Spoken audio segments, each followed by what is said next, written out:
The views and opinions expressed by A Little Bit Culty are those of the hosts and do not necessarily reflect the official policy or position of the podcast. Any content provided by our guests, bloggers, sponsors, or authors are of their opinion and are not intended to malign any religion, group, club, organization, business individual, anyone, or anything.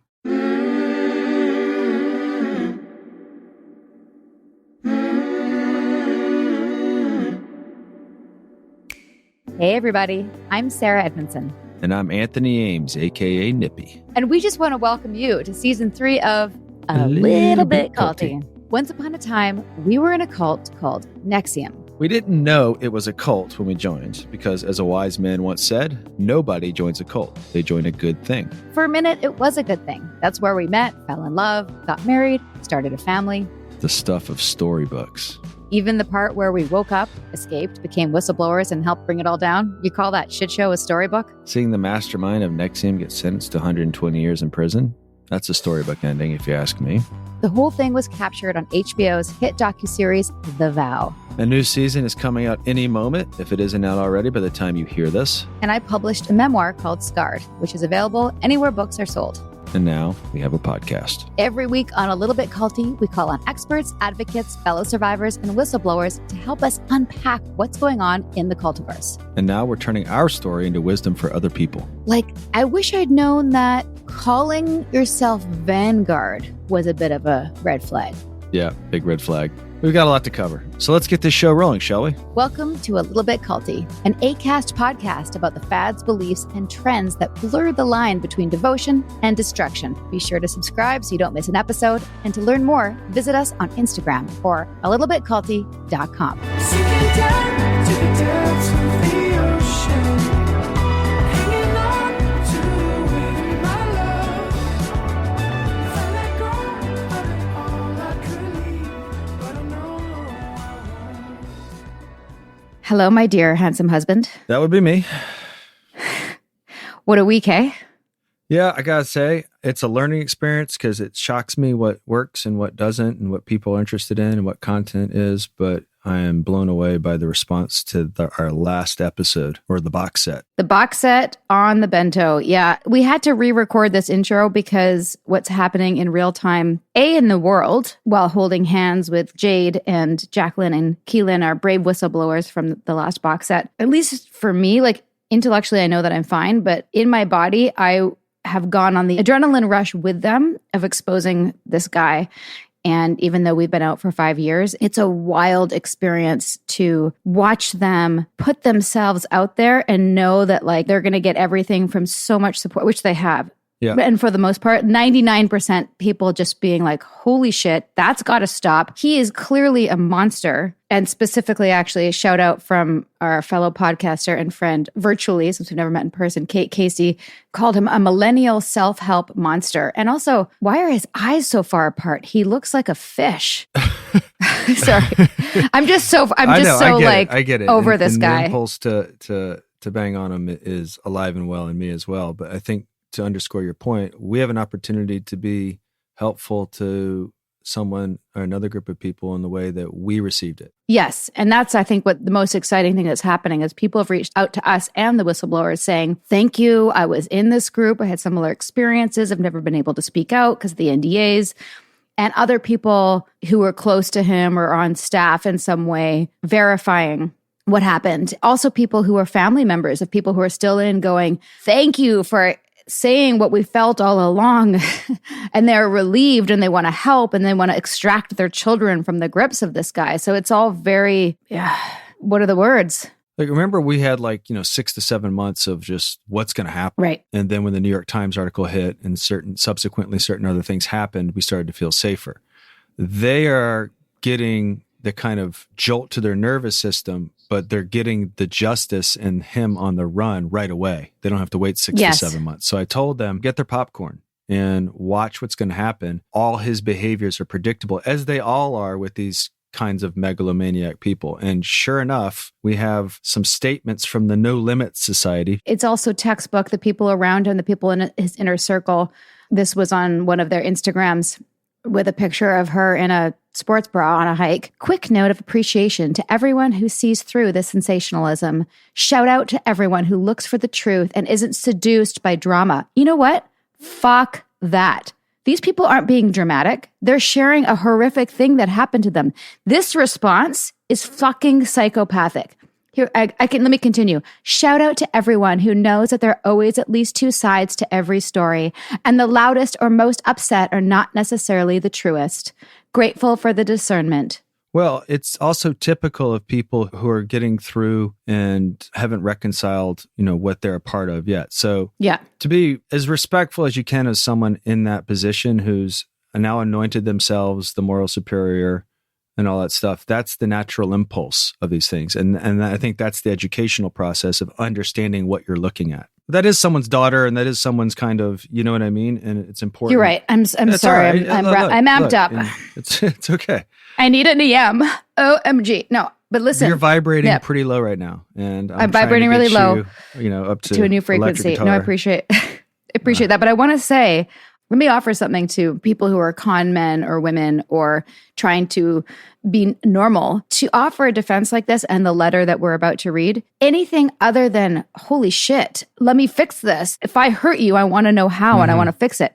The response should never be, those are all lies.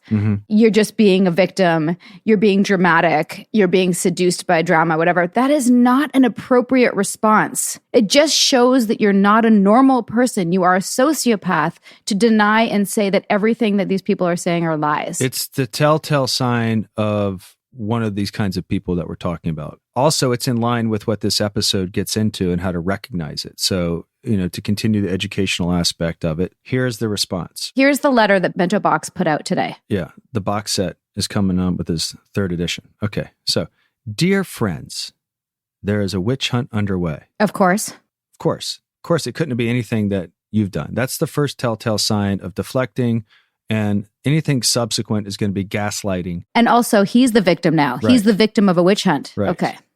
Right. Now, there's no victims now except him. Okay, go ahead. And while I appreciate the function of catalysts and accelerated awakening, choosing, believing that this brings to thousands, and while I see it as a positive manifestation towards fulfilling the mission, I do feel to share with you all that the information about me is filled with blatant lies and gross distortions. Okay, so again, there's no responsibility taken there. Gross distortions? How about if something happened, I need to know because I am a leader. Right. And also, sorry, I'm going to also add towards fulfilling the mission. They're saying that this is all part of the mission, that people are, it's like a test, this is part of it. Like people are going to be awakened and then they're going to choose and they're going to believe. The equivalent is when you put out good into the world, it attracts the bad.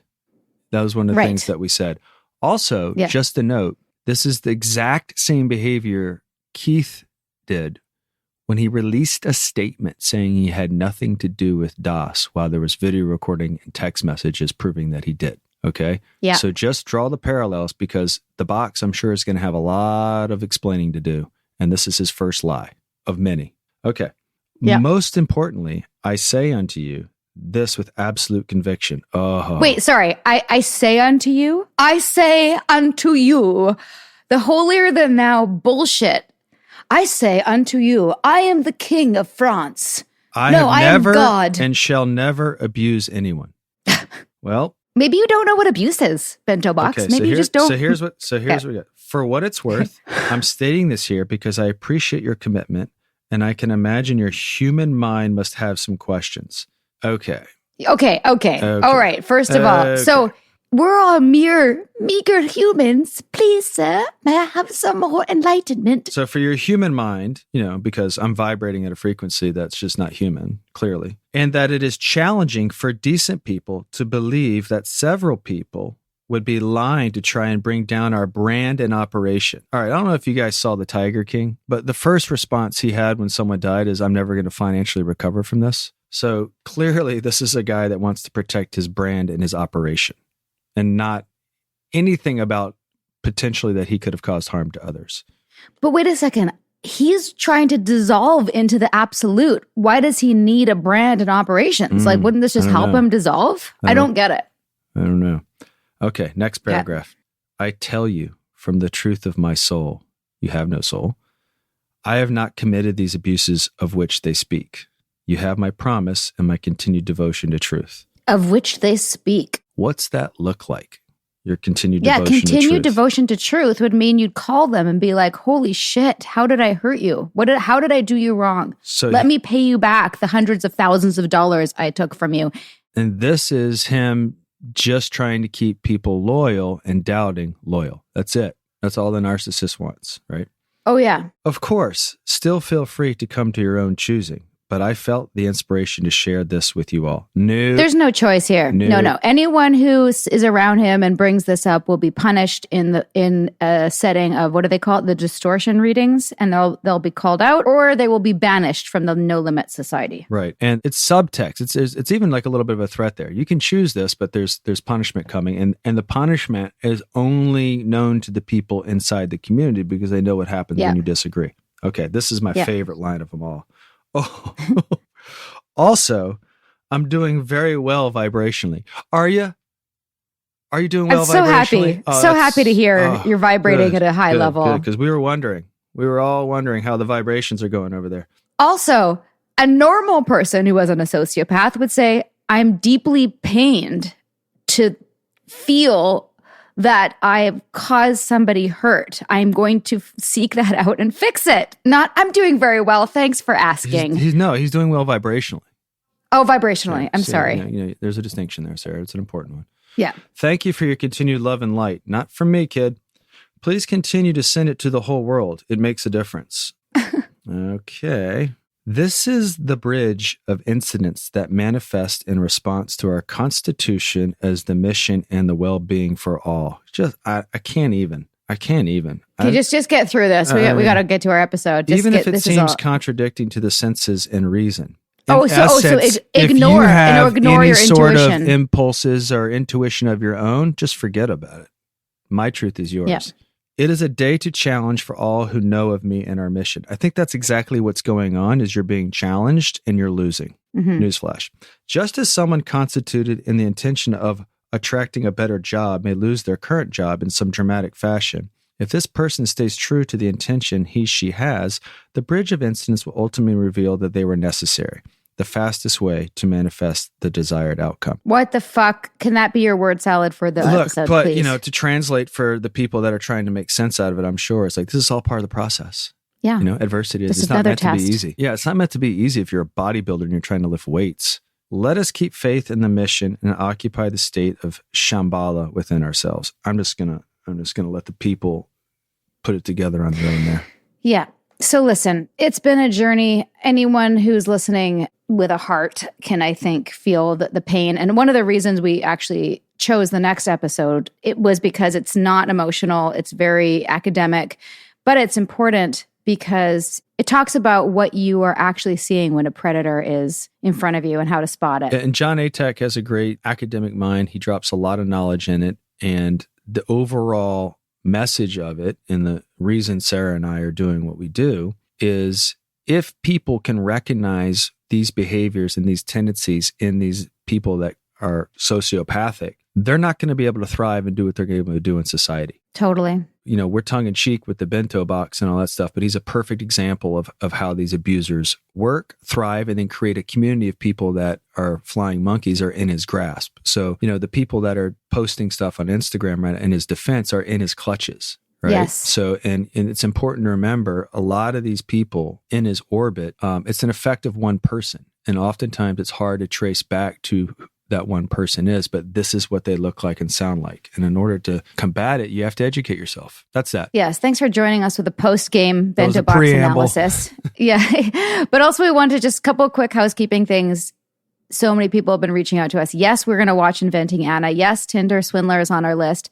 Bad Vegan on Netflix. And we interview the star of that, Sarma. And also, so sorry if you've written us and we haven't written back. We have found about 3 months of emails that were not being read for technical reasons, and we will get back to that. And COVID reasons. Yeah, and then COVID reasons, but also just couldn't access it for some silly reason. But anyway, we apologize. And we also really do want to thank you from the bottom of our hearts for all the support that the whistleblowers received last week, and for us for holding space for them, and the feedback. It really fuels us to know that we're helping people and that they are shining light and that these abuses are stopping and will be stopped. Nippy, when we first started doing this, so many people said you need to get Jon Atack on your podcast. He's one of the world's leading experts on the early history of Scientology. Today, we're going to be talking to him more about his perspectives on predators and how to spot them. And I think our conversation was very academic, and he references a lot of books, which I have not read, and we'll put in our show notes.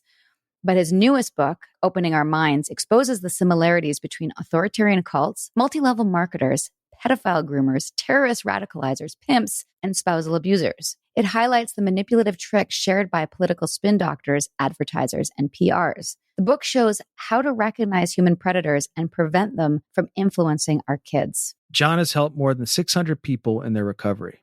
He's been a consultant or expert witness in at least 150 court actions and worked on over 200 media pieces. Jon has published more than 500 articles and papers and over 300 videos. I highly recommend people taking a dive on those. His history of Scientology, Let's Sell These People a Piece of Blue Sky, is a bestseller. He has spoken at conferences all over the world and led the 5-day Getting Clear of Scientology seminar in Toronto. He's been a scholar practitioner for almost 40 years and lives near Nottingham, England, with his 2 youngest boys. I didn't know that there was a 5-day seminar to get out of Scientology, which makes me think we need to make a 5-day seminar for getting out of But you have to enroll within 48 hours to get the discount. I don't think I can enroll anyone into a seminar ever again. You could say those words without cringing. No, I can't. I'm telling you, like I can't. I see you hit the roadblocks. People are like, "You're so good at sales. You should do more sales." I'm like, "Are you kidding me?" They take a bath after every sale. Ugh. Anyway, here we go. By the way, it's Jon Atack, not Attack. All right, so it's Jon Atack. Did I say Attack? No. I'm just letting our viewers know because Atack. Atack. It's a common mistake. The Atack.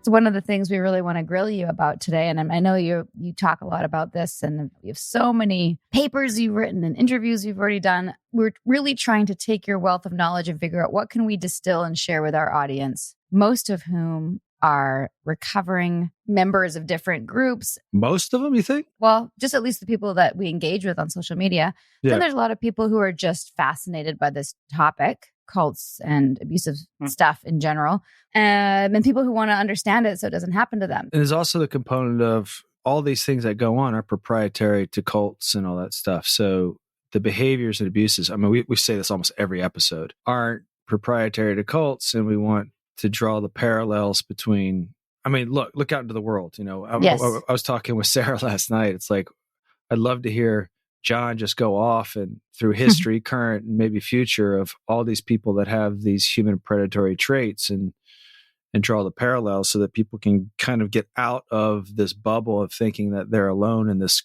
cult con or whatever, and recognize that we're all susceptible and vulnerable to it. Right. Well, I think the reality is that the vast majority of humanity are caught up in cultic behaviors. It's the other way around. Perhaps 1 person in 10 isn't.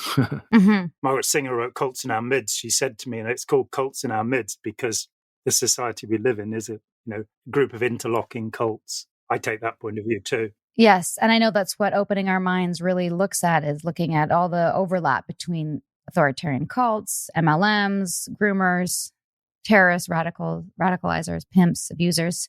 It's everywhere. But before we get into that, and you've such a wealth of information, and I really want to get into it all, but I also want to introduce our audience to you if they're not familiar with your work. And those who have been in this space, in this field for a while, will already know you because of your prolific body of work. It's hard to ignore me. It's hard to ignore you. But for those who are new to the scene and who are just learning about this whole world, like, after the vow or after NXIVM was exposed, can you give our listeners like the short version?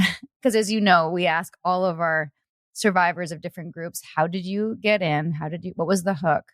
How did you get out? And how are you healing? With yours, with Scientology, from the interviews I've seen you do, you weren't one of the people who got abused and went and saw a bunch of the bad shit. You left for different reasons. But could you give our listeners just the cliff notes of what you were looking for when you joined as a teenager into Scientology? I was looking for emotional equilibrium. It's that simple. I'd come home. I'd been off in Toulouse in France for 6 weeks, where I was meant to have some gigs. I was a professional drummer, and I'd arrived there and found I'd been conned and got stranded. And when I got home, the girl I'd been living with for 15 months had disappeared. It took me 4 days to find her. And ultimately, I found that she'd been shacking up with a friend of ours, and she was on her way off to New Zealand. And I got a little bit upset.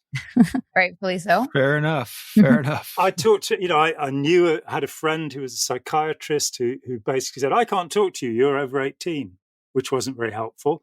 I went to my doctor who said, I don't know anything about this. And I talked to an Anglican priest, and one day I was at a friend's house, and there's this book called Science of Survival by Hubbard, which was actually written by Richard DeMille, the adopted son of Cecil B. DeMille, but put out under Hubbard's name. And that's why it's so much better written than any of the other stuff in Scientology. And it was a really persuasive argument about therapy. It didn't get into all of the past lives and the little stuck spirits all over you and all of this supernatural powers. And I was desperate. So I actually asked around, and nobody seemed to have heard about the scathing government report on Scientology that had only been published 3 years before. Nobody seemed to know anything. So I went in, and there were these lovely people. They were all university graduates in creative things, and they were really friendly, and they really believed in it. They weren't trying to scam anybody.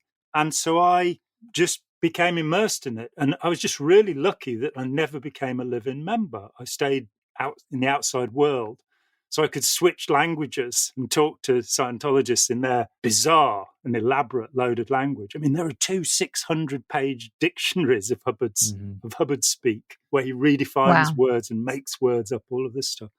And I had 9 years where I did 25 of the then 27 available levels of the Scientology bridge. So I was clear, and I was an Operating Thetan level 5. And you've got the other side of this, and you daren't tell anybody that it doesn't actually work. You don't have any supernatural powers. It's like the Wizard of Oz, basically. And you can't say anything about that. So you have to keep pretending. This guy, David Miscavige, came along, and various other bully boys. I was ordered to stop talking to one of my friends, who'd worked very closely with Hubbard. I think I can say this now. The friend was Ira Chalef, who's quite rightly famous for his work on courageous followership and intelligent disobedience. A brilliant man. And I was told I couldn't talk to him. And I said, I talk to whoever I want to. And I spent 6 months trying to get them to admit they'd made a mistake throwing Ira out and calling him a suppressive person, a term that travelled into NXIVM, of course. Then I just went, I'm leaving. And I found myself at the middle of this swirling, about half the members left between 82 and 84. And I was at the centre in the UK. About 3 months in, I got all this material about Hubbard and went, he was a liar. He was a cheat. He says honesty is sanity. He says the road to truth must be trod with true steps. And yet he contradicts himself. So from there, I became a hub for people who are leaving. I helped independent Scientologists, even though I didn't believe. And Russell Miller came along to me, who was the Sunday Times in London, and signed me up to be the researcher for his great biography of Hubbard, Barefaced Messiah. What a wonderful title that is. And he's an esteemed biographer, Arthur Conan Doyle, Getty, Hefner. He wrote lots of biographies. And he took the manuscript that I couldn't get published, which would later become Let's Sell These People a Piece of Blue Sky, and took the bits he wanted. And we spent a year and a half interviewing more people, finding out more things, and he published his book. Then I got a deal for my book, which sadly initially didn't sell very well because his book had come out first. But it did become a bestseller in the end on Amazon. Sadly, the publisher then went bankrupt and didn't pay the royalties. But oh, no. Such a great title. Let's Sell These People a Piece of Blue Sky. Direct quotation from Ron Hubbard. When he opened his first foundation in April 1950, he turned to the guy next to him, who I interviewed extensively, and he said, let's sell these people a piece of blue sky. Meaning, let's sell them bullshit memberships like the Sashas in NXIVM. Let's make them feel they have an elevated status in society. I spent a dozen years doing that. They harassed me to death through that dozen years. And then for 4 years beyond, I was sued in the US. I was sued here. I think there were about 10 court cases in all. I made precedents all over the world. For example, Let's Sell These People a Piece of Blue Sky. There are only 2 books that have been stopped from publication in the whole history of the United States. The other one was Victor Marchetti's book about the CIA. So Scientology managed to convince a judge to stop publication, presumably because of national security interests at heart here. And we got that overturned. And I had the same lawyer as Marchetti, Mel Wolfe, which was bizarre coincidence almost. And he was brilliant. He did a great job. You've had quite a life. So far. And so far. and now your focus is, and thank you for giving us the abridged version of your Scientology adventures. Now your life is really focused on, correct me if I'm wrong, educating people about human predators. Yes. In all fields. And we'd love to chat with you about that and ask you what chaps your ass when the time presents itself. Yeah. You know about that, right? That segment of our show? It's legendary. No. I'll just share one that I thought of when prepping for this episode with you and looking at your long list of traits to be aware of with a human predator. One of them being, they take risks, but also they provoke other people to do dangerous things. Yes. And they get a thrill out of that. And it definitely chaps my ass that, and this is from our experience, that Keith Raniere basically got so many people to gamble their money. Like he took how much money from the Bronfmans, Nip? $65 million. $65 million. Oh, no. That chaps my ass. And it was like he said that he'd found like the secret to the stock market and he needed some money to test it out and then lost it all. An algorithm. It was an algorithm. Algorithm, A mathematic algorithm. I think Keith may have been the first mathlete. Mathlete? Yeah. Athletes. Great athlete, great at math, all those things. And also in listening to your TED Talk where you like pulled apart all the lies of Hubbard, so many of the things that he bragged about. That's the other thing, right? With predators, like bragging about things. Is that so many of the things you said he bragged about, so did Keith. It was even on his resume that he was the East Coast judo champion at age 11. Like age 11. Age 11, like, she must be so amazing. Monster. And then everything else was total BS. Anyway, your turn. Can you give our listeners, and we will include in the show notes, like longer interviews you've done where you go into more depth, but like a couple of really key, obvious things that you've seen now that you think would be helpful for our listeners to know? I've spent nearly 40 years now since I left Scientology boiling this down and saying, is there some simple way of approaching kids, teenagers before they get bitten and making it so that they can see that what is so obvious afterwards, the list of characteristics of a human predator. I got it down to a single page. We have a website which has a poster which you can stick on your refrigerator at home. I'm looking at it right now. There you go. And if I had seen this list before I picked up Ron Hubbard's Richard DeMille's Science of Survival, I would never have got involved with Scientology.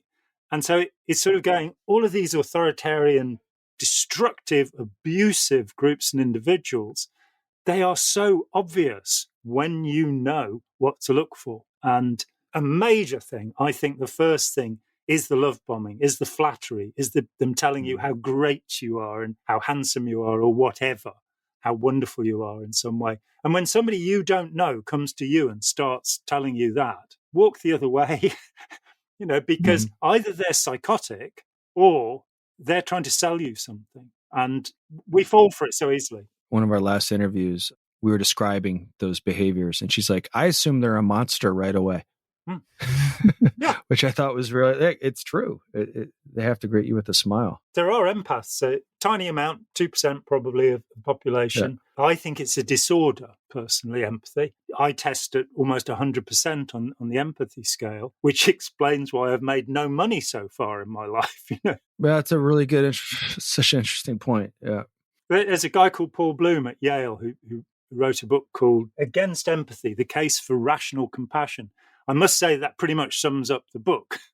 It's 300 pages telling you that in some detail. And I agree with him completely. We need to have rational compassion. We need to think through. So some of the people who approach you are really nice, but it's better to have a default setting of skepticism, I think. Well, also people who throw around I think the love bombing and all that stuff aren't doing it with the real sense of vulnerability, because to love someone truly requires a little bit of vulnerability and empathy. And it's sometimes difficult to be that vulnerable overtly.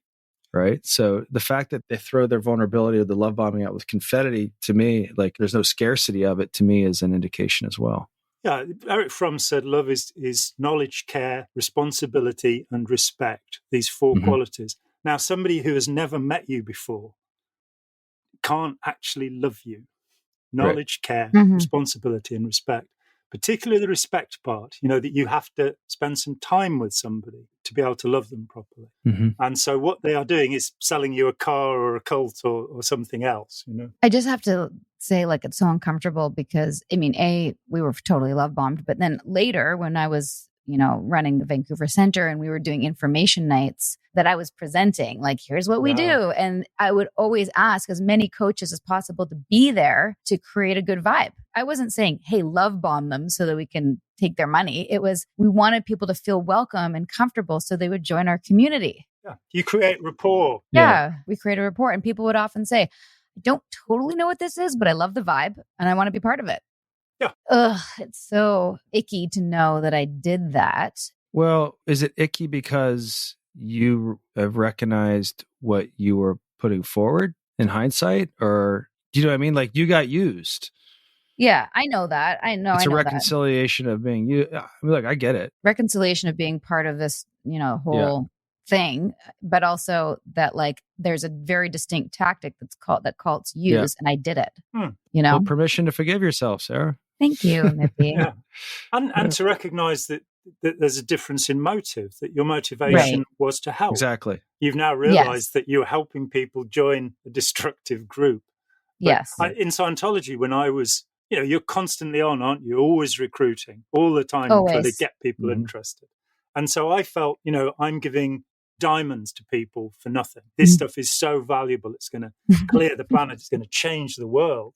And then you find yourself the other side of the looking glass and realize it was the opposite of what you thought it was. And that's true for almost everybody that's involved in such a group. They really believe they're doing good in the world. The evil people are right at the top.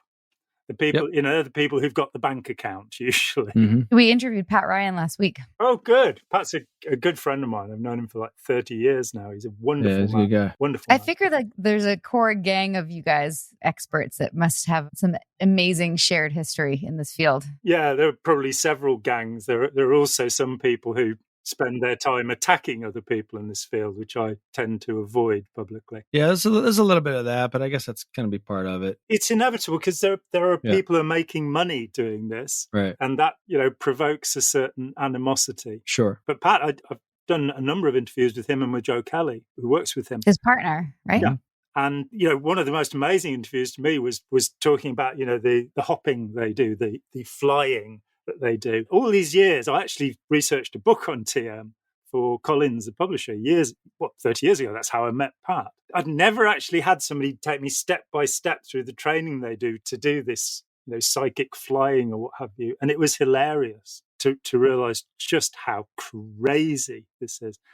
The only point that stops me is that I also interviewed a woman who'd broken her coccyx while doing this, which means that for the rest of her life, she'll have been in agony. Yeah. There's nothing you can do about it.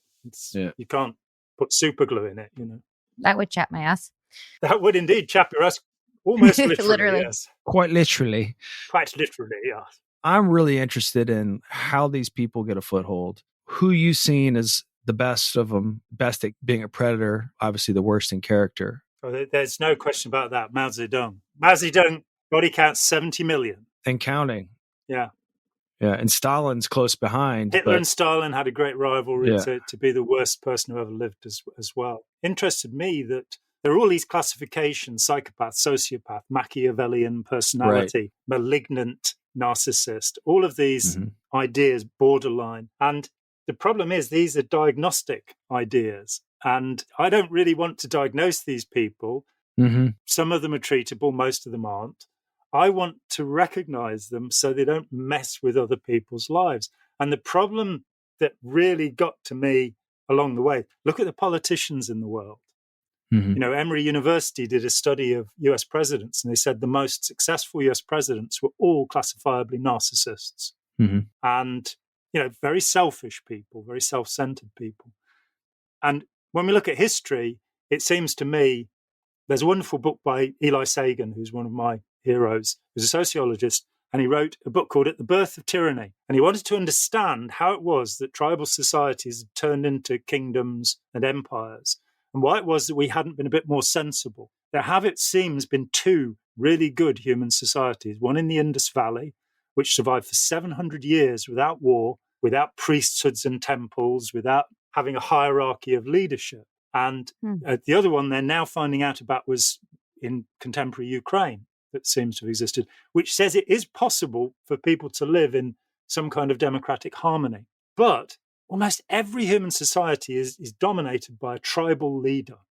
And if you go back to Sumeria, where all of our civilizations come from, India, China, Egypt, whatever, they all start there. Then you've got this idea that there's a deity, and the deity passes power to the king, and the king then kicks us all around. You know, as Monty Python's Holy Grail says, you know, how do you know he's the king? He's not covered in shit like the rest of us.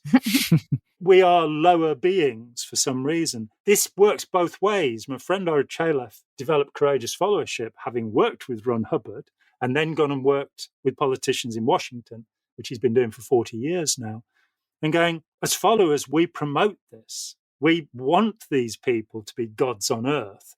And so, you know, when John F. Kennedy decided to invade Cuba with 1,200 people working against an army of, what, I think 180,000, nobody said, hey, JFK, this is a stupid idea.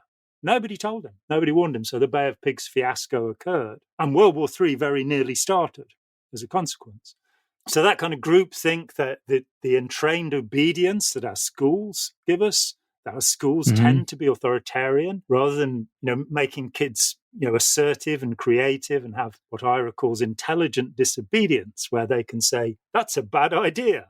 So we fall in behind these predators and believe that they have the superpowers that the Wizard of Oz claims to have through his little megaphone standing on his stool. And they are, I love Eric Fromm's work, apart from his stupid homophobia, which, you know, that was just, it was an aspect of the time, but it's not forgivable. But he was the guy that gave us the idea of the malignant narcissist in a book called The Heart of Man in 1965. And he says that a narcissist, it's totally the wrong word, because Narcissus fell in love with himself. Narcissists don't know how to love. So they need adulation from the outside to make them feel that they're alive. And I'm sure that Keith was like that. Hubbard was most certainly like that. He'd collapse into tears. Everything was measured in statistics. And his most important statistic was how many minutes people clapped his picture at the end of a Scientology event. And that's because there's no developed self. You know, these are the sickest and weakest of people who somehow assert themselves into positions of power. Duterte, Bolsonaro, Modi, Abe, Donald Trump. These people who need this adulation and have nothing to offer in terms of helping others.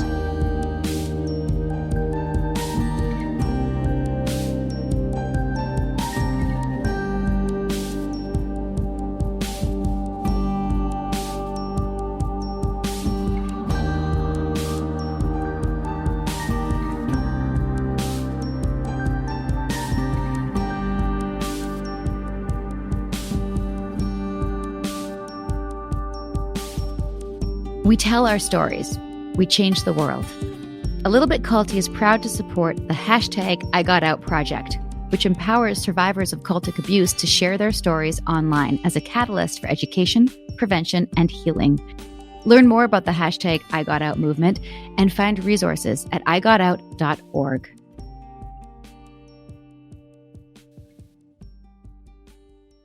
Meals bring people together, but for many families, providing their next meal can be a challenge. You can help by participating in Macy's annual Feeding the Hungry food drive. All proceeds go toward local food banks and families. Now through January 31st, you can purchase an icon in-store or online, or watch out for the blue Feeding the Hungry shelf tags, where a portion of your purchase will be donated to local pantries. Together, we can combat hunger in our local communities at Macy's. The Frankies were a picture-perfect influencer family. But everything wasn't as it seemed. I just had a 12-year-old boy show up here asking for help. He's emaciated. He's got tape around his legs. Ruby Frankie is his mom's name. Infamous is covering Ruby Frankie, the world of Mormonism, and a secret therapy group that ruined lives. Listen to Infamous wherever you get your podcasts. Did anyone learn a language in high school and then let it go and then have regrets about that later? If you're anything like me, then maybe you'll relate. I did French all the way up into 12th grade, and then I let it go. I mean, I lived in Montreal for a few years and, practiced a bit, but it just slipped away. And then I found Babbel. Babbel is the language learning app that sold more than 10 million subscriptions. And thanks to Babbel's addictively fun and easy little bite-sized language lessons, I've been able to get back my French. I've actually found learning French to be fun again. And c'est vrai, je parle français. With Babbel, you only need 10 minutes to complete a lesson, so you can start having real-life conversations in a new language in as little as 3 weeks. Other language learning apps use AI for their lesson plans, but Babbel lessons were created by over 150 language experts and voiced by real native speakers, not computers. Their teaching method has been scientifically proven to be effective, and with Babbel, you can choose from 14 different languages, including Spanish, French, Italian, and German. Formidable. That means wonderful in French. Plus, Babbel's speech recognition technology helps you to improve your pronunciation and accent. Clearly still working on that. There are so many ways to learn with Babbel. In addition to lessons, you can access podcasts, games, videos, stories, and even live classes. Plus, it comes with a 20-day money-back guarantee. Start your new language learning journey today with Babbel. Right now, when you purchase a 3-month Babbel subscription, you'll get an additional 3 months for free. That's 6 months for the price of 3. Just go to Babbel.com and use promo code CULTY. That's BABBEL.com, code CULTY. Our team at A Little Bit Culty Podcasts loves the Blood Ties podcast because it is gritty and current and fascinating. It's also a little bit culty. Blood Ties, the award-winning audio drama from Wondery, returns for its 3rd season, Strange Days, with another thrilling story about greed, power, and deception. 5 years have passed since Eleanor, played by Gillian Jacobs of Community, took over as CEO of the infamous Richland family empire, alongside her half-brother Santino, played by Christian Navarro of 13 Reasons Why. Together, they decide to invest the family fortune in a groundbreaking, controversial new drug. But as shocking revelations about the new treatment emerge, Eleanor and Santino go to every length to protect their control of the Richland family dynasty. As Eleanor's father always said, medicine is a bloody business. Listen to Blood Ties, Season 3, Strange Days, on Apple Podcasts, Amazon Music, Spotify, or you can binge the whole series now, early and ad-free, by joining Wondery Plus in the Wondery app. The hierarchy or the system is somewhat built for them. Yes. How do you, other than education, which seems to be the solution to a lot of our problems, how do you unindoctrinate, or how do you build awareness? We're fish in water, it sounds like. So what's the, I guess, this is a way more complex answer, but what's the solution to these things? The first step, I think, is RHLF's Intelligent Disobedience, where he's got a beautiful video. If you put Blink, Think, Choice, Voice into a search engine, you'll find this wonderful little 4-minute video where he explains what to tell your 4-year-old. That when somebody says to them, I want you to do this, teach them to blink, to take a moment, to think about it, and then make a choice of whether they're going to voice a complaint and say no. I think Matthew Lipman's work, Socrates for 6-year-olds, this idea of always teaching assertiveness. My kid, I have four kids, and from the beginning, because it was after Scientology when I started having children, I said to my oldest son, if you think I'm wrong about something, tell me. And if you're right and I'm wrong, I'll give you £1. But I've encouraged all of my children to be able to disagree and to listen to their disagreement and then to talk with them about why I'm right, which of course I always am, let's face it. Now, I did actually lose £1 at one point, which I'm hoping to get back one day. I was just going to say, you bring up a great point and something that a lot of our listeners have asked over the year that we've been doing this now. is what are you going to tell your children? And how are you going to prevent this from happening to them? And I've been gathering nuggets. And I think that those two things are great. And it's so accurate what you're saying. The whole system is set up for this compliance. Yeah, obedience. Total obedience. And I wonder what that's like for you when you have this whole picture of how these things work, like outside of cults, for people to look at, say, what happened to us or other people who get caught up in these things, to be judgmental and untouchable. Do you laugh inside? Do you roll your eyes? What's it like for you to make that correlation? Lao Tzu said, if you talk about the Tao to a fool, they will laugh. And if they didn't laugh, it wouldn't be the Tao. Now, I've translated the Tao Te Ching. You can rush out and buy my copy of it, character by character, because it was a book that's sustained me from the age of 17. I'm not a Taoist. I don't believe in any religious thing. But this is a guy who looked at the world and said, well, these are interesting ways of seeing things. And it's a book that I've used to help former members, especially second-generation members, people who've been born into a group, that they don't have any other way of looking at the world.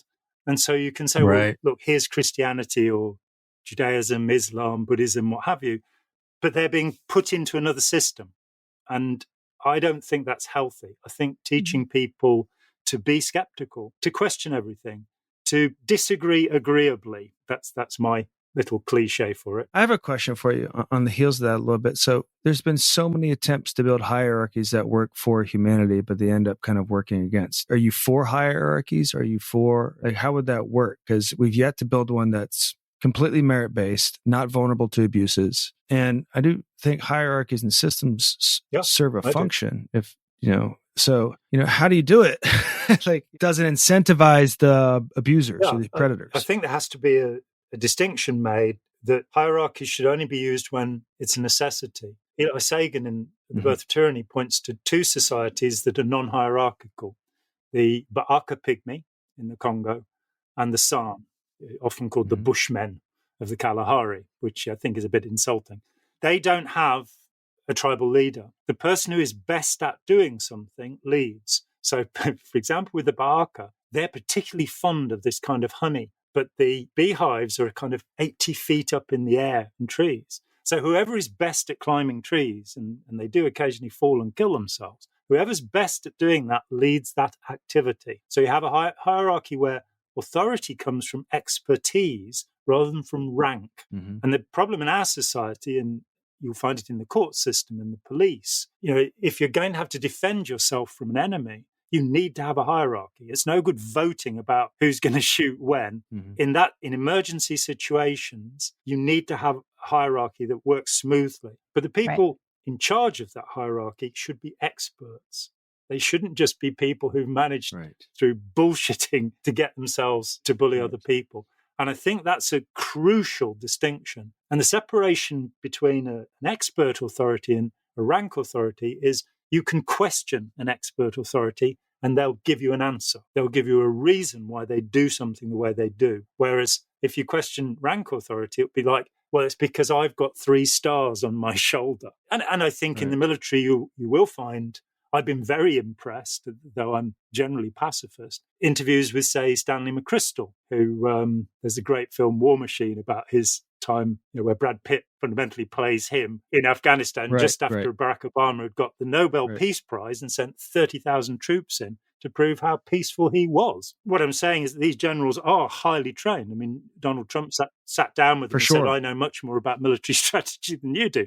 I don't think that's true, personally. I'm on your, I'm in your camp there. So I read a Hunter S. Thompson passage probably like 15 years ago. I think it was when Bush was running again. And it was something to the effect of the look in the person's eyes when they realized that they could be president. And it may have been about Nixon, but I read this, 15 years ago. And he went on to describe just the demonic pursuit of the presidency and how there's nothing more scary than seeing that pursuit from a person and blah, blah, blah. And I imagine it was talking about Nixon because he hated Nixon. Well, let me interject because Hunter S. Thompson, one of my favorite Toms, and I'm so glad I never had to spend time in the room with this maniac, who'd spike you with LSD as soon as look at you. But he was brilliant. And one of the things he said with Nixon, he said, every book I write will have a chapter on Nixon. So Better Than Sex, his book about the Clinton thing, at the end there's a chapter on Nixon, So he did it. He kept his word. When he heard that George W. Bush had been elected, he said, "Where's Nixon when you need him?" Oh, wow.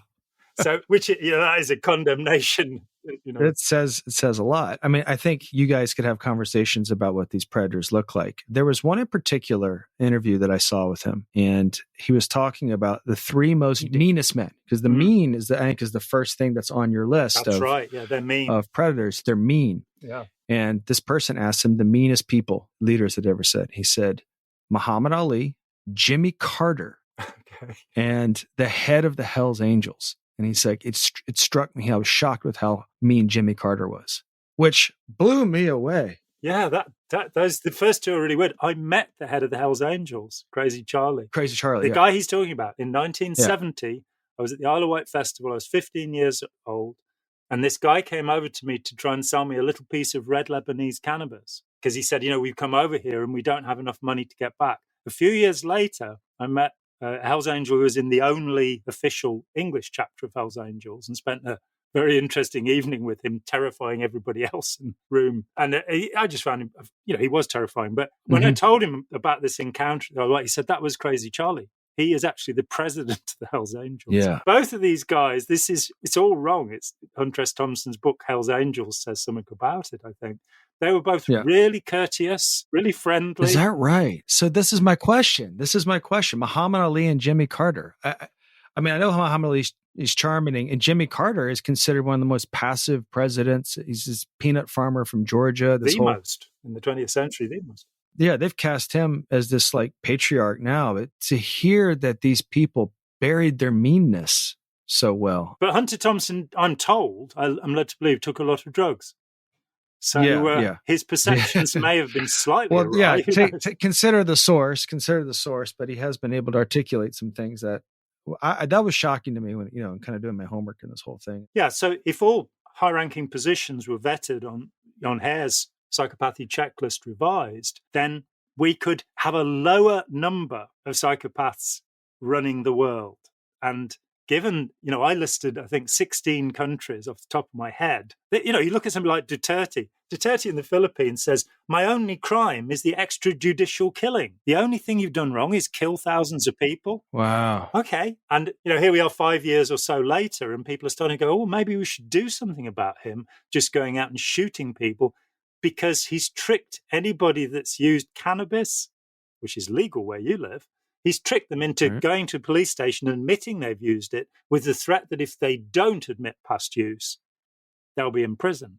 And then he's sent out killer squads to shoot people just for having smoked cannabis, while he himself is, of course, an opioid addict. He's taking OxyContin or something on a daily basis. The guy is mad. Wow. He shouldn't be there. That leads us to this question of defense and attack. Should we interfere with the politics of other countries? So when Tony Blair gave his famous peacekeeper speech in Chicago in, I think, 98, saying it shouldn't just be a matter of, removing an immediate threat. We should look at the tyrants in the world and kill them. That's what led to the policy of taking out Saddam Hussein and killing. If Saddam Hussein had lived to the end of his life, he'd probably have killed another 20,000 people. That's terrible. 750,000 people died because of the strategy that Bush and Blair devised. So that finding where that point of intervention is, that's beyond my ability. We need much better analysis. People are dying as it is, and how do you minimize? Like, you can't just come in with a bigger weapon. Yeah. So you look to gross national happiness rather than gross national product. You look to compassion towards all of humanity rather than, I'm all right, Jack, and the corporations are making plenty of money. Right. And we change our society, hopefully, towards a more compassionate society simply by reducing the amount of predators in the society. And that, of course, means understanding the techniques they'll use, which brings us back to Keith Raniere, who couldn't even spell his own name properly, let me point out, let alone the word Nexium. And that's not a proper way to spell a word, I know. No, he made it up. Trust me. He made it up. No, I was, as you're speaking, I'm like feeling kind of depressed because I'm like, it's such a huge problem. I remember when we were starting, and we've been doing this path of self-education for a while now. And I think what was that show we watched on Netflix? And I had a section on Saddam Hussein. Yep. Tyranny or something. The Building of Tyrants, so the making of a tyrant. And it gave all the strategies. I watched this Saddam Hussein section, and I remember thinking how awful, but at the same time going like, it was just like a heightened version, all the same practices as Nexium, except, if you were to question something, instead of being punished emotionally like you were in Nexium, Saddam Hussein would just shoot you. You have to show loyalty at all times. And where do you circumvent that from getting to the point where like somebody can't say, I don't know if that's a good idea or not? The whole system, the whole regime is based on gaslighting with murder at the other end of non-obedience. Like, it's just an extreme version of the same problem. Evil triumphs when men of good do nothing. Edmund Burke, I've seen it on billboards that outright people put up, but it is true.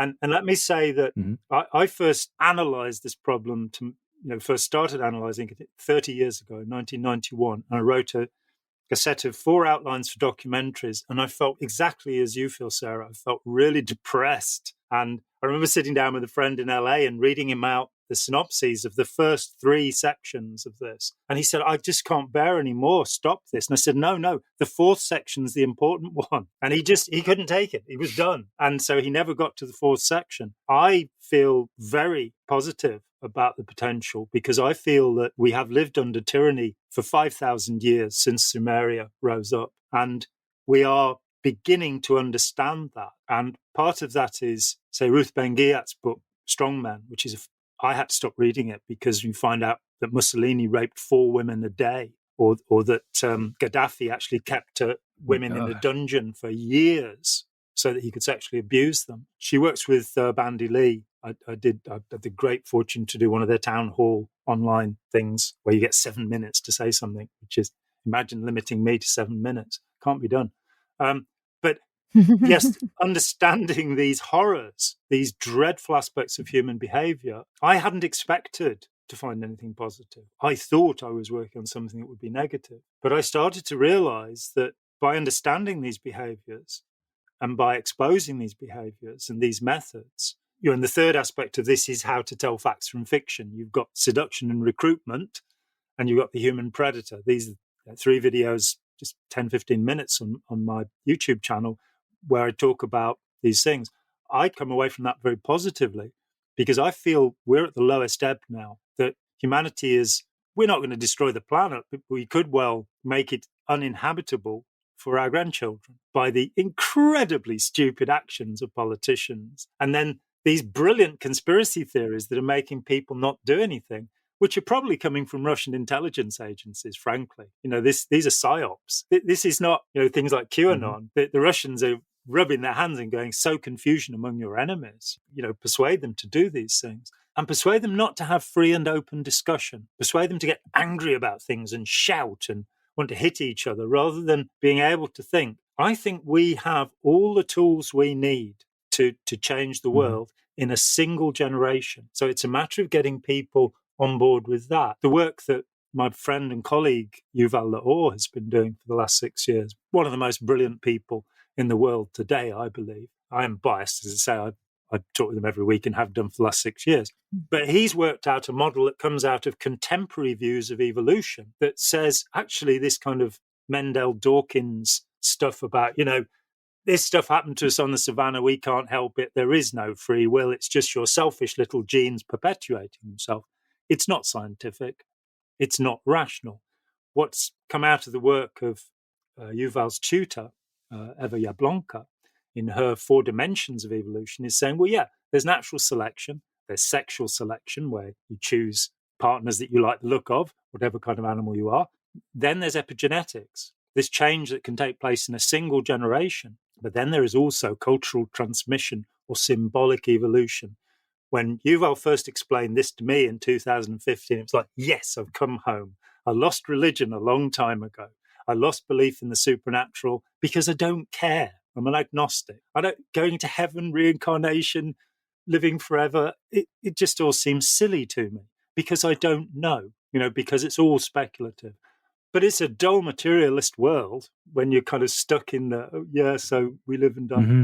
Realizing that we're threads in a tapestry, realizing that what we do, every one of us, really matters, that the attitudes we have, the way we behave towards others, every one of us, it really matters. It's not just what, the rich people do.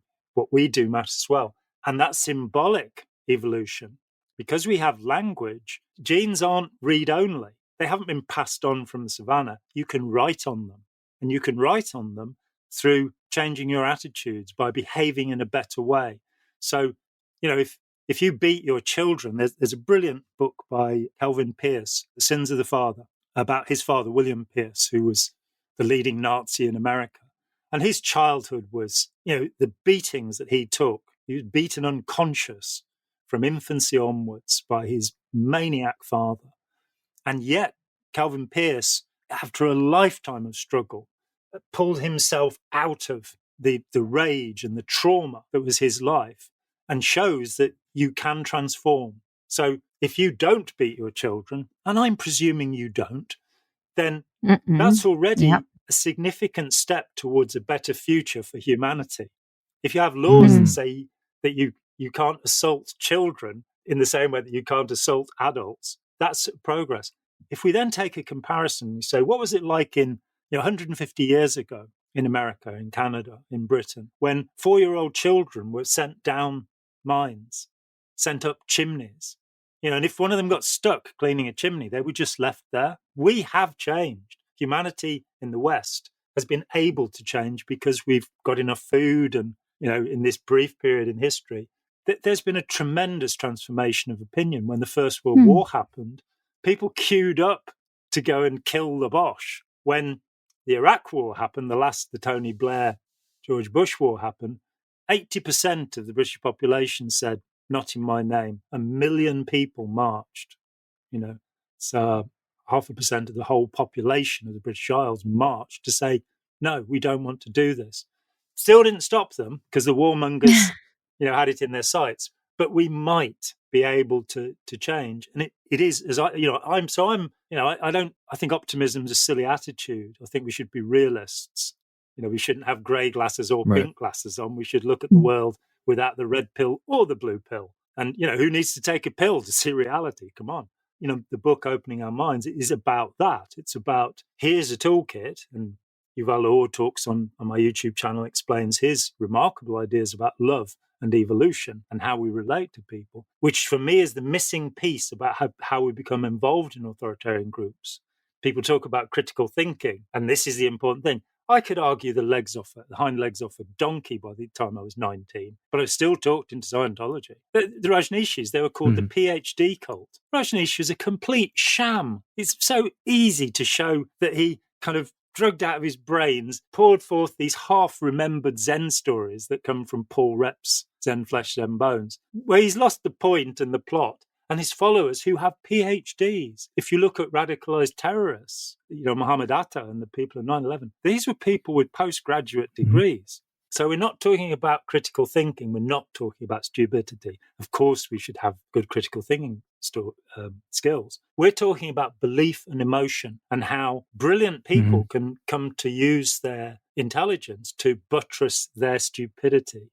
Nearly all of the great founders of science, Isaac Newton, Galileo, they're actually Michael Faraday. He was a member of the Sandemanian cult. They were all religious nutters, these people, yet they had brilliant minds. Newton spent more time doing alchemy than he did doing physics. Alchemy, I was going to say, he was 80% of his books. That was how he liked to spend his time, playing with Mercury and going mad. So it's about the emotional biases in a human being. And that's something we can do something about.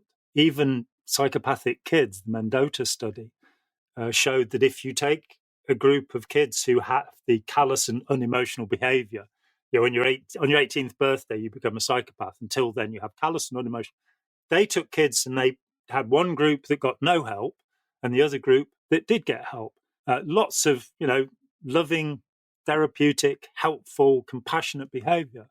And the results are undeniable. The kids that got the help didn't kill anybody in the next 3 years. The kids that didn't get the help, I think, killed 16 people. So Jesus. we can change the world, but it's about how we behave towards other people rather than beating them over the head with our ideologies or something. Actually learning how to be loving and considerate people, which, we should be able to do. I'm working on it personally. Yeah. I feel less depressed now. Thank you. I mean, Thank God for that. Hey there. Hope you're enjoying the episode. Quick reminder to follow us on Instagram. You can also share your favorite episodes with friends who may or may not be in a cult, and also reach out to us to let us know who you would love to hear as a guest. And now, a word from our sponsors. Our team at A Little Bit Culty Podcasts loves the Blood Ties podcast because it is gritty and current and fascinating. It's also a little bit culty. Blood Ties, the award-winning audio drama from Wondery, returns for its third season, Strange Days, with another thrilling story about greed, power, and deception. 5 years have passed since Eleanor, played by Gillian Jacobs of Community, took over as CEO of the infamous Richland family empire, alongside her half-brother Santino, played by Christian Navarro of 13 Reasons Why. Together, they decide to invest the family fortune in a groundbreaking, controversial new drug. But as shocking revelations about the new treatment emerge, Eleanor and Santino go to every length to protect their control of the Richland family dynasty. As Eleanor's father always said, medicine is a bloody business. Listen to Blood Ties, Season 3, Strange Days, on Apple Podcasts, Amazon Music, Spotify, or you can binge the whole series now, early and ad-free, by joining Wondery Plus in the Wondery app. This episode is sponsored by BetterHelp. What are your self-care non-negotiables? Maybe you never skip leg day or never miss yoga. Maybe it's getting 8 hours of sleep. I mean, that's my personal and everyone's dream, isn't it? Well, I definitely have some non-negotiables. Like, I'm in Vancouver right now, and I'm spending literally as much time as I can outside in nature. Hashtag cold pools, hashtag crushing it. Nature is a non-negotiable. Not enough time in the fresh air and the trees around me, and I start to feel not great, not myself, not grounded. Therapy day is a bit like my nature walks. I try to not miss it, and I know I'm just going to feel so much better all around if I make it a priority. I get so much out of it. It helps me put my worries and anxieties in their rightful place and helps me clear my mind so I can focus on what I really need and sometimes what I don't need. Like, I don't need to be overbooking myself just because I hate to say no to people. You know what I mean? Thanks, therapy. Thanks for helping me see that. And if you're thinking of starting therapy, give BetterHelp a try. It's entirely online, designed to be convenient, flexible, and suited to your schedule. Just fill out a brief questionnaire and get matched with a licensed therapist. And switch therapists anytime for no additional charge. Look, even when we know what makes us happy, it's hard to make time for it. But when you feel like you have no time for yourself, non-negotiables like therapy are more important than ever. Never skip therapy day with BetterHelp. Visit betterhelp.com/culty today to get 10% off your first month. That's BetterHelp, HELP.com/culty. Meals bring people together, but for many families, providing their next meal can be a challenge. You can help by participating in Macy's annual Feeding the Hungry food drive. All proceeds go toward local food banks and families. Now through January 31st, you can purchase an icon in-store or online, or watch out for the blue Feeding the Hungry shelf tags, where a portion of your purchase will be donated to local pantries. Together, we can combat hunger in our local communities at Macy's. No, I think we live in the most hopeful of times. I totally agree. Yeah, I'm just thinking about like so much of the problems that we were talking about is what drove me to join NXIVM in the first place. And, we're and the idealists, aren't we? Yeah. Yeah, we are the idealists. And here we are on the other side still with our idealism. And I'm just trying to wrap my head around A, making sure I don't make the same mistake again. And B, I mean, for anyone listening who has that same desire, because not everybody does. It's not a universal trait, but any advice that you would share, like if you can distill some of your nuggets of wisdom into, if you are on that path and you join a group that claims to do that, what are you looking out for to make sure it's not an authoritarian regime or a totalist group or whatever word you prefer? I think the first thing is if there is somebody who has to be obeyed, somebody whose thoughts have to be conformed with. So in Scientology, we were taught that we would become self-determined if we believed everything Ron Hubbard said. I took apart every principle of Scientology. And this is something that I think often in recovery focuses on trauma, and it should. Of course it should. But in the work I've done with people over the years, and I don't do very much of it now because I want to reach a big audience, and it's either dealing with people one by one in a huge, endless queue or trying to get something out to billions of people. But I think something I've emphasized for many years is you have to look at what it is you believe and see whether you believe it. And you have to keep doing that. So many people, they'll leave a group. When we talked, Sarah, one of the things I underlined was that you were still willing to use a principle that you'd learned in Nexium. And I think that's really good, that to be able to say, these bits are positive, these are the benefits I got from the group, these bits are negative and they're stupid. I'm not going to become self-determined by cloning Ron Hubbard.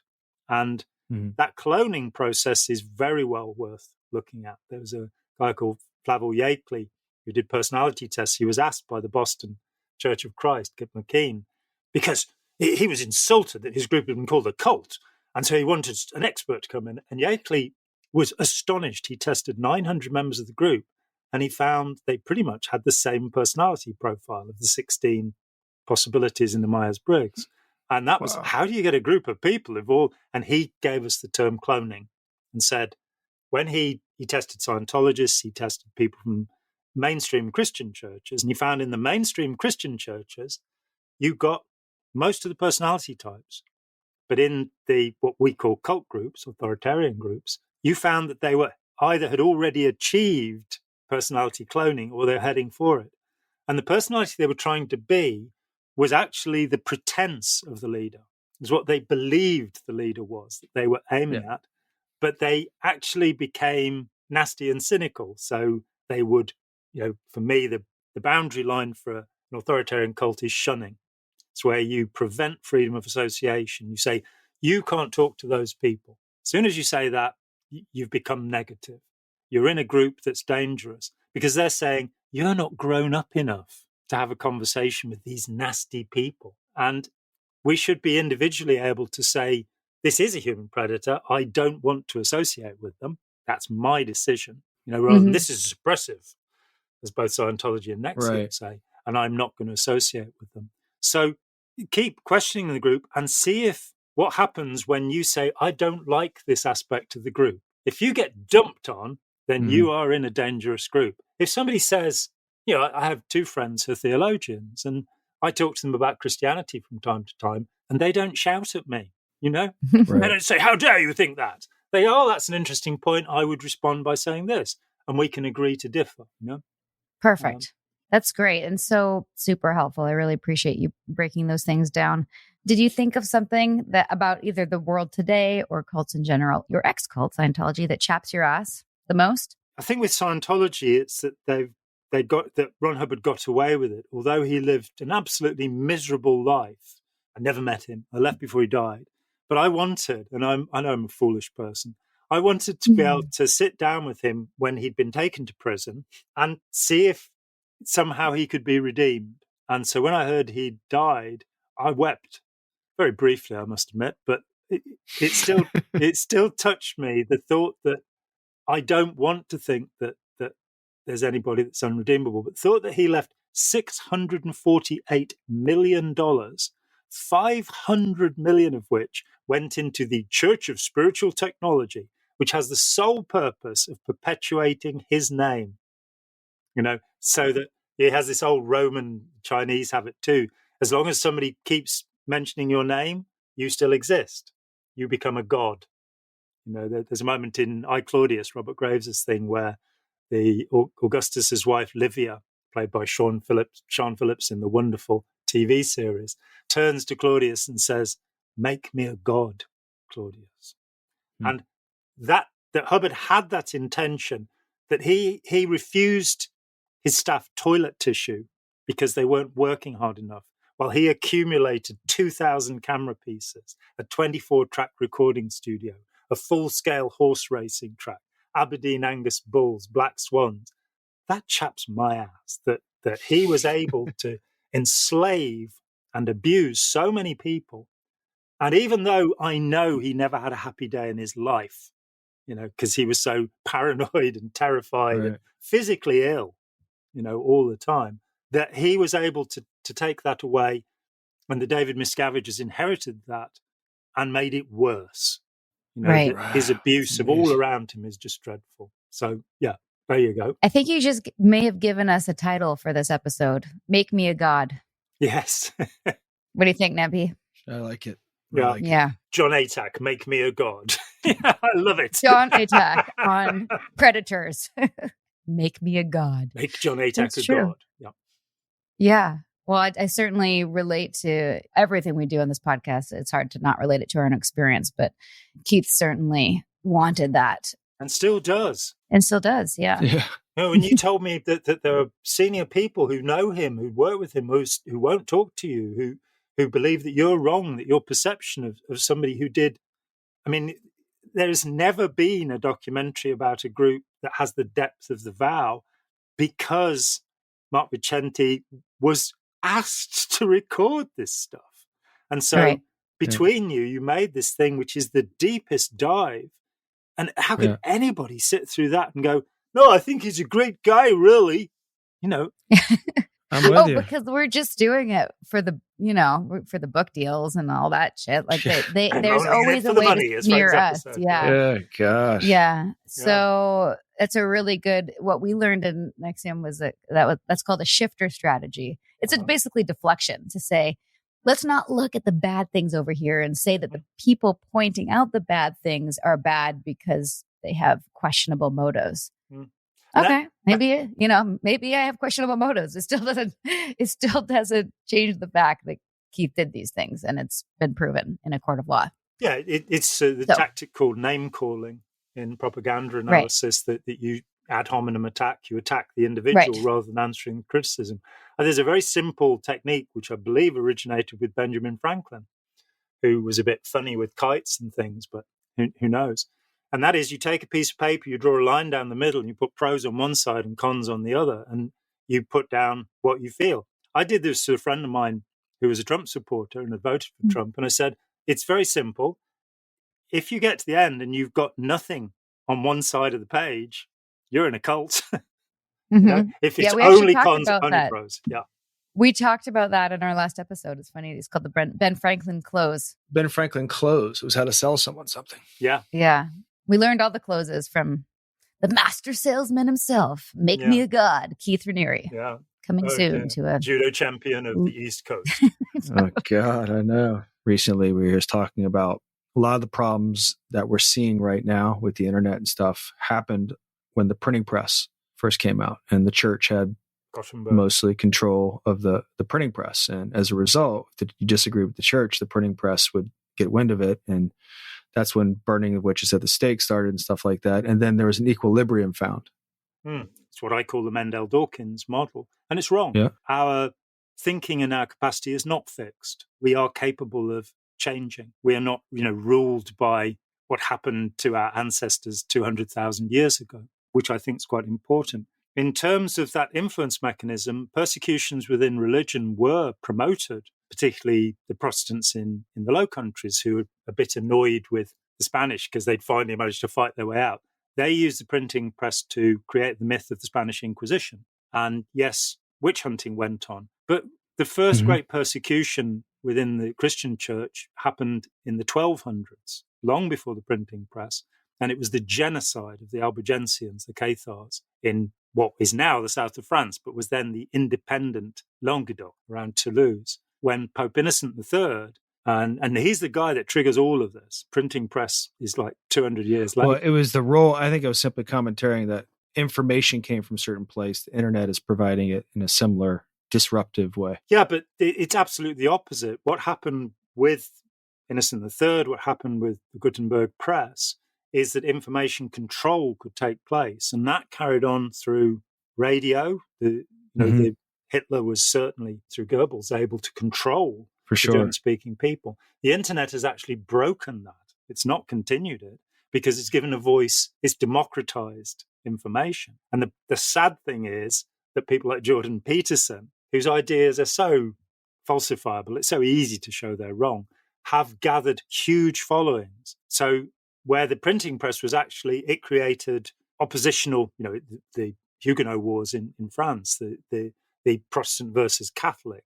that was a black versus white polarized world. The internet is a multifaceted world. And at the moment, it's the balance between people who are compassionate and care and are intelligent and dunderheads, people who have caught onto these mad ideas. On my channel, there is wonderful conversation I had with this guy, Andy Nolch, in Australia. And he came to me and he said, I'm only 50% a Scientologist now. In fact, you taught me out. You're absolutely brilliant. I was actually criticised by Australian viewers for not using an Australian accent, which is why I'm doing it now. That's pretty good. and so he had 3 interviews with me because he'd left Scientology and he wanted me to help. These were going to be the last interviews on his channel. And then he suddenly decided he hadn't left Scientology. And he did this great video called Jon Atack Debunked. And he spent an hour and 20 minutes in which he made 3 points of criticism of what I'd said about Hubbard, all of which I can rebut easily. And the rest was, he doesn't like Trump. He doesn't like Putin. He says that there's global warming. I've been down to the beach. The water level hasn't moved at all year on year. And you go, you don't have tides in Melbourne? You know, where we are, the tides come and go. The water level hasn't moved at all. He doesn't believe in aliens. He doesn't believe in psychic powers. So we came back, my son Sam and we spent 3 hours taking the transcript of what he'd said and going, okay, I could be rude and impersonate your Australian accent, which I seem to have just done, or let's take your points as if they were rational. I don't like Trump. You're right. What does that have to do with my opinion of Ron Hubbard? Sure. I don't like Putin. You like Putin? My God, what's wrong with you? You know, and he's an anti-vaxxer. And so that's rising up, you know, that we've got all of these influencers who are persuading people.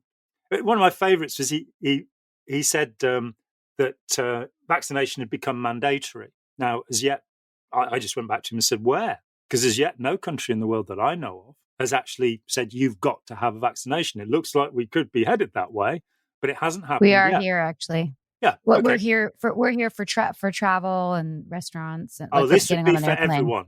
Mandatory would be like you have to do this or else. But my question was, you know, where's this happened? And his answer was, he sent me a video where a guy stood up in a school board meeting, and this had gone to more than 1 million hits by this time, and he said, I'm a PhD. I have a PhD from Oxford, and everybody that takes the vaccine will either become sterile or die within 3 to 5 years.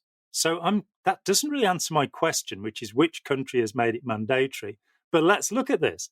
A PhD from Oxford. Oxford doesn't give PhDs.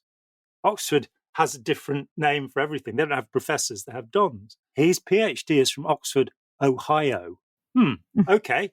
Second thing, his PhD, is it in virology or epidemiology? No, it's in education. Thirdly, what he's referring to is a paper that's been withdrawn, which was written by a pharmacologist who was the guy who first suggested mRNA and got sacked by the pharmaceutical company, who he was now attacking in this paper.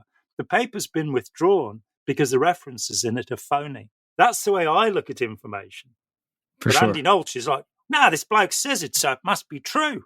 We have to change that attitude. And I think the internet allows us, what we're doing right now allows us to do something about that attitude and say to people, think twice, think again, check the evidence, don't get angry about it.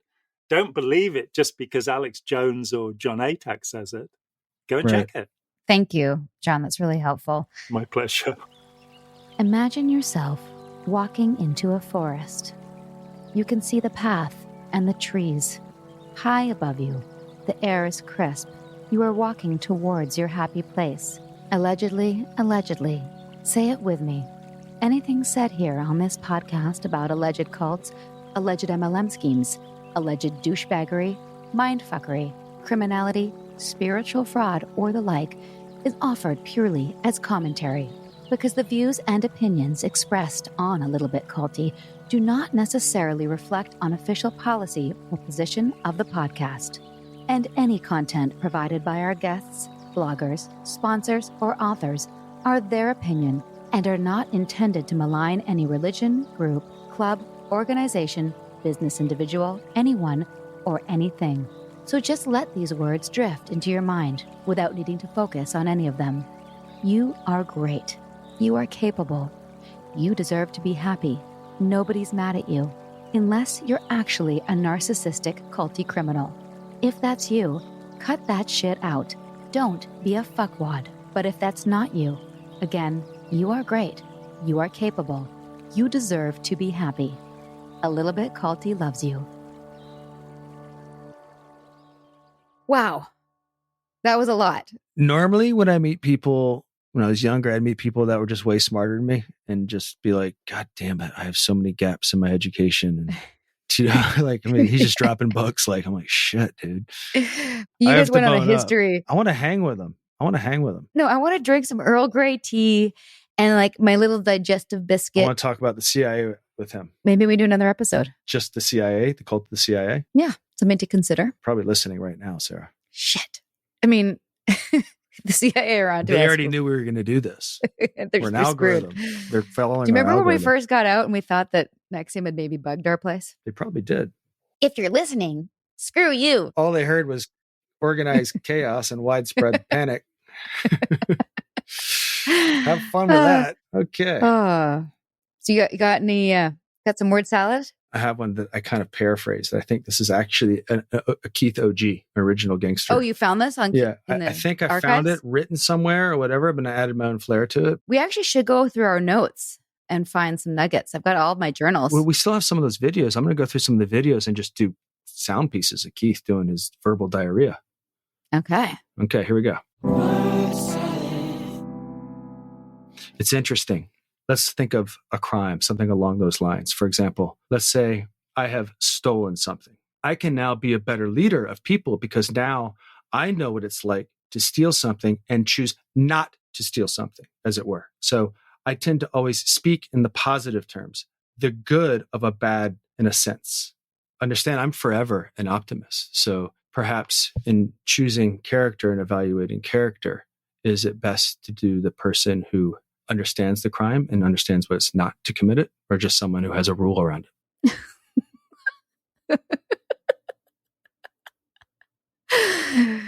Oh, it's so good. I mean, if you hear yourself. if you hear anyone saying anything like that, guarantee you they are a predator or trying to steal something from you. By the way, how about when Atack was like, no, killing people is predatory behavior? It's true because we have this kind of like, It's been normalized. yeah, it's been normalized. And that's what you have to do to protect your interest. By the way, for those of you who don't live in this house and see Nippy on a regular That's basis, most of our listeners, by the way, Sarah.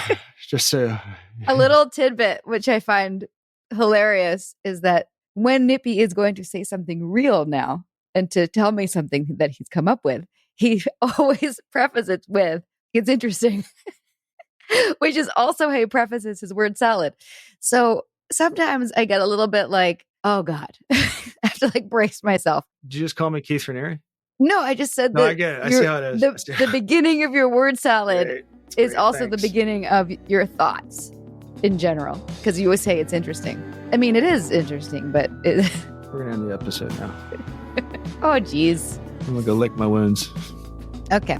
Thanks, everybody, for listening. Go get some of those books. Tell us what you think of the episode, I'm going to go get some of those books. and see you next time. Sinking down to the depths of the ocean.